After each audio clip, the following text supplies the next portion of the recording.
제가 대학교 때 자동문을 심하게 부딪혀서 코가 휘었는데요. 그때부터 코골이가 너무 심해져서 여자친구가 얼마 전에 너무 스트레스라고 하기도 하고 친구들하고 여행 와서도 너 코골이 너무 심하다. 병원 좀 가봐라.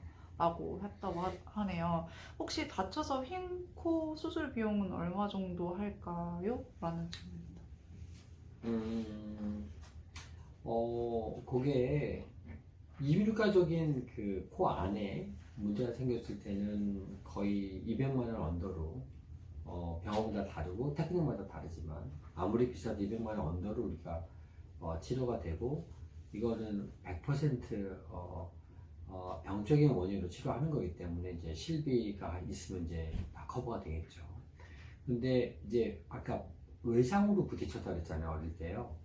그러면은 이비인후과적인 게 문제가 아니라 겉에 있는 뼈까지 손상이 됐고 거기에서 저 굳어져 버렸으면 이제 성형외과적인 치료도 같이 들어갈 수가 있습니다. 왜냐면 그 코 바깥의 혀까지 문제가 생기면 안쪽을 아무리 치료해도 또 문제가 생기거든요.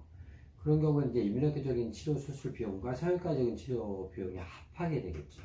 그런 경우에는 이제 그 어느 병원에 따라서 비용이 천정부지로 올라가기 때문에 일단은 이 사람이 꼭 수술을 해야 되는 상황인지 아닌지 만약에 수면장 검사를 했는데 코가 원인이 아니에요. 이 혀 아래가 막히거나 폐가 펌프질 않아요. 그런데 코 수술 먼저 하면 코는 뻥 뚫렸는데 공기 유입은 많은데 펌프는 더 안 하는데 코를 더 크게 골아요. 그럼 괜히 몇백만 원 돼서 코는 그대로 수술하고 코는 더 올 수도 있잖아요. 그래서 이게 성형적인 목적인지 코골이 치료의 목적으로 이제 코를 수술하는지 정확하게 파악을 하셔야 될 것 같고요.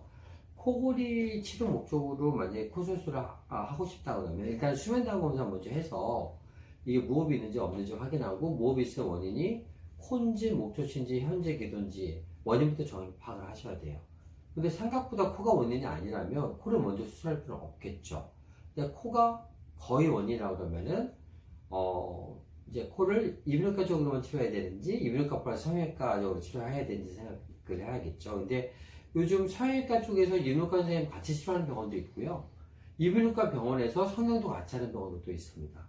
그래서 일단 선생님의 양력을 보시고 이비인후과나 성형외과를 동시에 할 수 있는 병원으로 가야 되는데 코골이 쪽 목적이라면 아무래도 이비인후과 선생님이 성형도 같이 할 수 있는 병원을 같이 체크하는 게 좋을 것 같죠. 그래서 정리해보면 일단 수면장 검사를 먼저 해서 코가 코골이 원인인지 확인합니다. 만약 그렇다면 이비인후과적인 것뿐만 아니라 성형적인 치료 같이 들어갈 수 있기 때문에 양쪽 다 커버할 수 있는 병원을 찾아서 치료한다. 그렇게 이해하시면 될 것 같습니다. 지금까지 신경과 전문의 한영규였습니다. 감사합니다.